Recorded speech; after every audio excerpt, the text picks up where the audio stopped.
있다고 생각한다. 그러면 나는 그 이상 이유는 내가 책임질 게 없다. 내가 죽을 수도 있고 안 죽을 수 있지만 내가 내 규칙, 내 의무에 따라서 행동하고 나서 그 위에 그것까지는 나는 생각할 필요가 없다. 라고 이제 주장하는 간 뜻이거든요.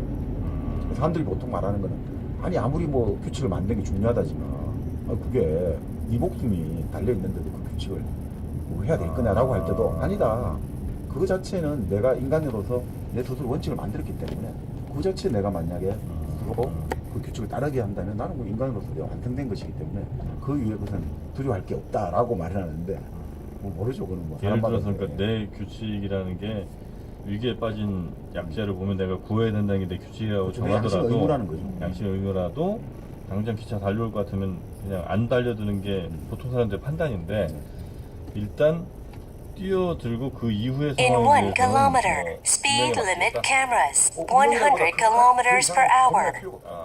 그리고 내가 죽는다라고 생각할 필요 없다 이거지. 난 살 수 있다고 생각하고 최선을 다해서 둘이가 다 사는 방향으로 나는 하여튼 움직여야 뿐이다. 된다라고 하고 만약에 근데 거기서 뭐 예를 들어 둘이 다 죽을 수도 있고 한 명이 살아날 수도 있고 또 둘이 다 살 수도 있는데 거기에 대해서는 나는 선택을 했기 때문에 행동을 했기 때문에 더 이상 고민할 필요가 없다 라고 하는 게 이제 흔히 말하는 칸트식 동기주의. 약 1km, 100km 단속 구간입니다.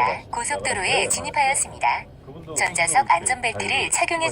그렇죠. 근데 칸트가 딱 하루 빠져먹은 게 바로 그 우리 정프로 좋아하는 에미를 읽는다고. 음성 안내를 시작합니다. 실제 교통 규제에 따라 주행하세요. 까지는 정치나 시사에 관심이 1도 없었어요.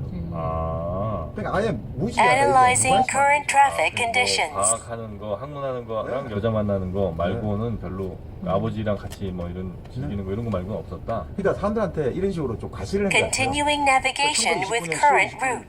대폭락이 났지 않습니까? 네. In 1 kilometer, speed limit. 그거 나는 몇 달 뒤에 그 소식을 알았어. 이런 이야기 해준 걸 좋아했대요, 자기가. 세상 니네 그 힘들게 사는 건 나는 별로 관심이 없다. 근데 이런 교수님이 있더라고요. 제가 학교 다닐 때도 그 당시가 1992년이었거든요. 1990년에 당시 그 민정당하고 뭐 통일민주당, 신민주공화당 이렇게 해가지고 3당 합당을 했거든요. 네. 그게 큰 사건이었단 말이죠. 그렇지 않으면 맨날 신문에 나오고 이렇게 했는데 저 그때 학교 다닐 때 92년이잖아요. 이미 2년이 지났는데 심리학과 교수님인데 지금 민정당 아니야 이런 거야. 진짜 몰라. 그러니까 3당 합당했다는 사실도 모르고 지금 당은 당연히 민정당 아니야 이런 식이야. 그러니까 자기가 그런 걸 되게 좀 제가 보기에는 정말 몰랐다기보다 좀 약간 지금 오펜하이머처럼 나는 공부한다고 그런 게 세상에 아무 관심이 없어 이런 느낌을 그렇게 그걸 또 즐기는 분들이 계십니다. 맞아요 있어 그런 사람. 약 2km 우측으로 고속도로 출구입니다. 대통령선거에 투표권 한 번도 투표를 해본 적이 없어. 이걸 자랑스럽게 보너스 트랙이죠. 네. 나는 뭔가 속세를 초월했다 이런 자꾸 인상을 주고 싶었던 거죠. 근데 주변에서는 이제 동료들은 이제 좀 좌익이라든지 이런 데 관심이 많았죠. 그래서 사실은 뭐 히틀러가 독일에서 권력을 장악하던 아무런 뭐 별로 그게 관심이 없었어요. 그런데 1934년에 당시에 버클리 주변에 항구들 있지 않습니까? 샌프란시스코 그 항구 쪽에서 부도 노동자들, 하역 노동자들 파업을 일으켰거든요. 근데 그때 그 파업을 일으키는데 이 파업을 진압하는 흔히 말하는 부사대라고 해야 되나요? 이 사람들로 버클리 대학의 미식 축구 선수들을 고용한 거예요. 아이고야. 운동 선수들을 이제 고용해가지고 으쌰 미식 축구 이게 몸싸움 잘하잖아요. 그러니까 그때 이 사람이 노동자 집회에 가자 하면서 처음 눈에 떴다는 거예요. 바로 오피가 그 노동자 집회를 가면서 이제 이게 뭔가 이 사회가 뭔가 이런 걸 이제 눈을 뜨기 시작했고 특히 자기도 이제 결국 그 반유태주의가 당시 고조되고 있었거든요. 네.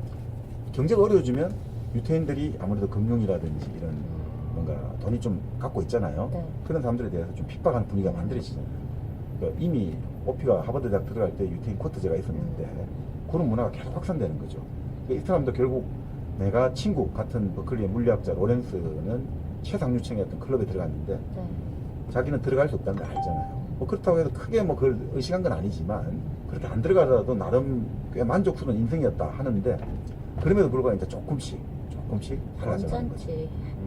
그리고 아주 운명의 여인을 만나게 되죠. 나중에 오펜하이머 인생에서 나중에 오펜하이머 경력에서 이 여인과의 만남이 오펜하이머를 예를 들어 좌익으로 보는 아주 근거가 되는 그런 운명의 여인을 만나게 되는 거죠.